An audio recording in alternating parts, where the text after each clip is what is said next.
Welcome to the Private Lenders Podcast with your hosts from Hard Money Bankers, Jason Balin and Chris Haddon. This podcast is sponsored by hardmoneymastermind.com. Hey everyone, thanks for checking out the Private Lenders Podcast. Chris and Jason here as always. Real quick before we get started, if you haven't done so already, go check out the new and improved hardmoneymastermind.com. We consolidated a number of different websites so that you can access everything there, the online mastermind, live events, consulting. Go check it out, hardmoneymastermind.com. All right, we're talking about offense versus defense in this private lending business. It's an interesting topic. We're going to break it down. Starting out, how we define offense and defense. So offense is anything that you're doing that's growing or improving the operation, right? And defense is everything transactional that we have to do. And it gets kind of tricky, right? Because sometimes you're doing some really profitable transactional work and bringing in good money by doing that.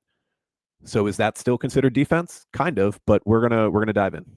Yeah, absolutely. And think about days where like you're just absolutely exhausted, you're running all over the place, you're talking to tons of borrowers, maybe you close the loan, and then you're like, man, I was very productive today. I was productive. I'm tired. We made money today, blah, blah, blah. But like, if you categorize what some of those activities were that day, they might have only been transactional activities. And like what Chris said, transactional activities are fine. We do transactional activities all day.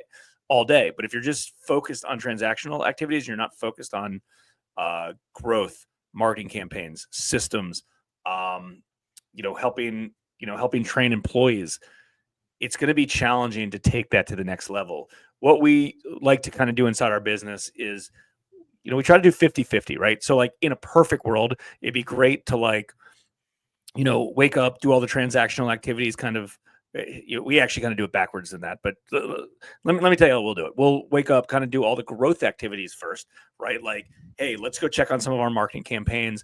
Let's go, if we have a meeting, let's get that out of the way. If we're doing anything kind of growth or systems, anything to improve the business, work on the business instead of work in the business. We try to do that in the mornings, and then in the afternoons, we can do kind of the transactional stuff.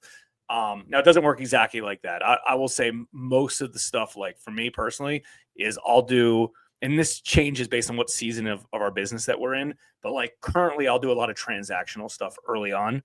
In the day, that's just kind of what's worked for me. Like follow up on calls, get some term sheets out, quote some deals for my, for deals that we're working on. And then, after all of that's done, kind of like middle of the day, it's like, cool, let's do some growth activities, right? Like, let's go check out our AdWords campaigns. Let's see how those are performing. Let's talk to our team, our loan officers and processors and stuff like that. Let's see if there's any challenges that we can work on. We can brainstorm to improve those. And then that usually goes, till early afternoon or so.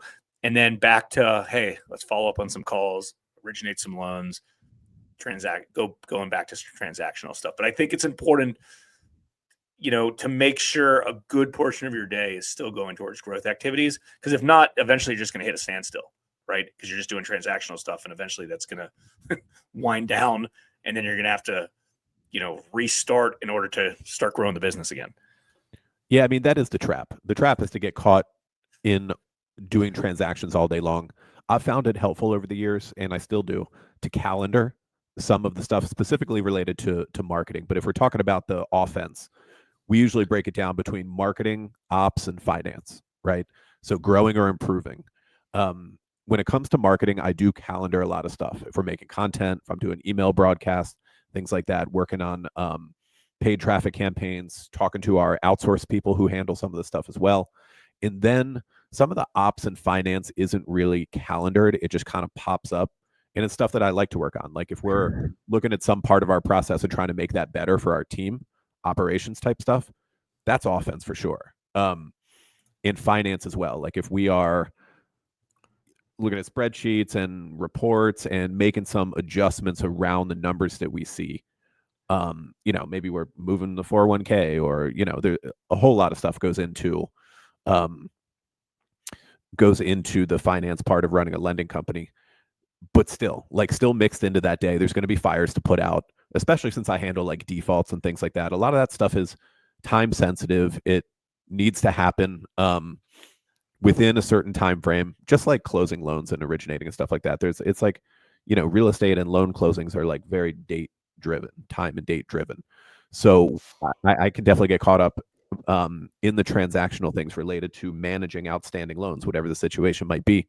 But hopefully I've calendared and gotten done the offense. And then I'm totally comfortable spending the rest of the day, and that's putting out fires sometimes, right? It's an important, it's a skilled part of running a lending company to manage outstanding loans in the various scenarios that can happen, default or not, right?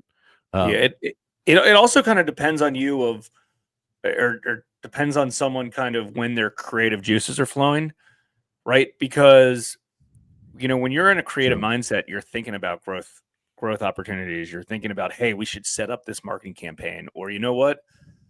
We had a really good appointment with this mortgage broker, this commercial mortgage broker. We should figure out a way to get in front of him and do his office and do a presentation, right? Like your creative growth is kind of flowing. And when that happens, you stick with that until it falls out. Because let's be honest, if you hop on your computer and you have to go check emails, like you're going to be checking emails all day, right? Like you're just going to be playing defense after defense after defense. Like like Chris said, you have to calendar or put on your to-do list, your checklist, when to spend time on some of these things. And we make sure that we're doing that actively. And, I think when you get started in this business at the beginning, it's kind of easy because you don't have that many deals or transactions or borrowers to talk to. So it's like, cool, I got to get my phone ringing. What do I do first? Right. And then your phone gets ringing and you're like, oh, I forgot all about this other stuff because my phone's ringing. I'm super, super busy in the business. Well, eventually, if you don't carve out time to create systems, that stuff will, it'll be challenging. And, I'll never forget, what a lot of business owners fall into the trap of is, they'll market, right? They'll spend time and effort on marketing for deals, and then they get deals and they're like, great. And then they start working those deals, but then they forget to market again, right? And then those deals dry up. They're like, oh shit, now I got to go market. So why not just put a process in place that you're constantly marketing all the time? You're constantly improving your systems all the time. You're constantly working with your employees all the time. Just, you're constantly doing investor relations. Here's another trap. People only go raise capital when they need the capital. Like that is a bad idea. Like you should be, if you're in the growth stage of your business, every day you should be looking for more capital. Every day you should be looking for more deals. No matter what happens, you've got to be doing activities, around that. And it typically stops when you're overwhelmed because, oh, I don't know how I'm going to handle all these deals, or hey, I got a lot of capital in right now. We're pretty funded. And then soon as you kind of have that trigger of like, hey, I should slow down and take my foot off the pedal a little bit, you'll get caught. Right? You're not going to get caught today or tomorrow, but like you'll get caught soon, in a month from now or several months from now, because that well is going to dry up. So you got to be very, very careful of that and, make sure, this is the type of business that it's full speed ahead all the time. I think most businesses are like that, but like it's full speed ahead all the time. And yeah, you might be changing what what accelerator you're focused on, but like inside our business, like we're looking for deals all the time. I don't care if we have an absolute bang out month, and we have so many deals that like we just don't want to do anymore. But like we're still looking for more deals all the time because number one, that doesn't happen all that much. And if that does happen, I got to remember like, hey, remember a few months ago, like when we're used to doing 20 deals a month and we did like 5, like we can't have that feeling again. Like we need to continue to keep that accelerator going over and over and over. And for us, that's marketing to find good opportunities. Yeah, I mean, that's what's allowed us to be so consistent year over year. I mean, at the beginning of an HMB, we were, doubling in size because it was the beginning, right? Like we were new in the market, there were deals going on, and we were, double. And then after that, it leveled off and has been just a slow build for years since then. Like you can look at our company's financials year over year for a lot, 10, 12 years. Like it didn't go crazy in either direction, up or down, but it went slowly increasing over time. And then you fast forward a bunch of years and you're a lot bigger than you were then, even though it didn't feel like it. Like production didn't double again. Like our team didn't like grow in size really at all, but the numbers are, slowly getting bigger and bigger. And that's because of the consistency of our marketing. It really is. And if you want to look at, I know a lot of people think, specifically when it comes to private lenders, they're like, I just want to do loans. I don't want to do all that offense type stuff that you're talking about. And it's helpful to reframe that for yourself and to see that as the fun stuff, making content, doing meetings, right? Improving your financials, putting some kind of software or system in place. That's fun stuff compared to just like the mundane kind of loan transactions. And we like the loan transactions too. Like, honestly, the stuff that we do day to day, we all enjoy it. But the offense is really fun. And I think it's helpful to frame it in that way. Like, if you look at an extreme example, somebody like Gary Vee. Gary Vee is all offense all the time. He doesn't even have the mind to do the transactional type stuff that we're talking about. And he hires and builds a team around whichever company of his that it is to do all of that stuff. So he is 100% offense all the time. Most of us aren't built like that. And also we have like important jobs, underwriting and stuff like that, risk management. So we can't completely let go of the transactions. But just using that as an example, doesn't it look like fun? Like, you see Gary Vee's social media, all the business stuff that he's doing from morning to night. It looks like a lot of fun. And, almost nobody's wired like him. And that's why he's Gary Vee. And, but just using that as an example kind of paints the picture of offense versus defense pretty well. Yeah. Here's a quick challenge, quick gut check. Even if you're super busy or you feel like there's no time to do some of these things, carve out a few hours a day, carve out a percentage of your day, whatever that is, right? 1 hour, 2 hours, even if it's something very, very small, even if it's not half your day, carve out 2 hours, a certain time a day, every day, and work on growth activities, right? Like, figure out, a new marketing strategy, build out your website bigger and bigger. Listen, we just revamped our website. We spent a lot of time on SEO stuff that we were focused on early on. And then we're like, you know what? We need to go back to the basics and spend some time on this because there's low hanging fruit on this. Like, for instance, there's no reason why we shouldn't come up for the term Maryland hard money lender. We're in the state of Maryland. We're very active. We have thousands of pages of back pages on our website. And, we had our website got hacked about a year ago. We're like, yeah, it's not really a big deal, blah, blah, blah, blah, blah, blah. Like, we kind of just let it fall off. And we decided to focus on that. And, one might think, an outsider might think, and maybe even I think, it's like, hey, you're too overpaid to be doing that stuff yourself, right? Like that's something that comes up all the time, right? Like, I think a lot of people always think they're overpaid to do some tasks, but it's like, okay, well, someone has to do it. Not 100% sure who's the right party to do it. So it's like, hey, Chris and I will divvy up tasks, and we'll just do it. And it's like, cool. And like, we've already seen results from it. Our site started re-ranking first page for a lot of keywords. We're getting good organic leads back in the door.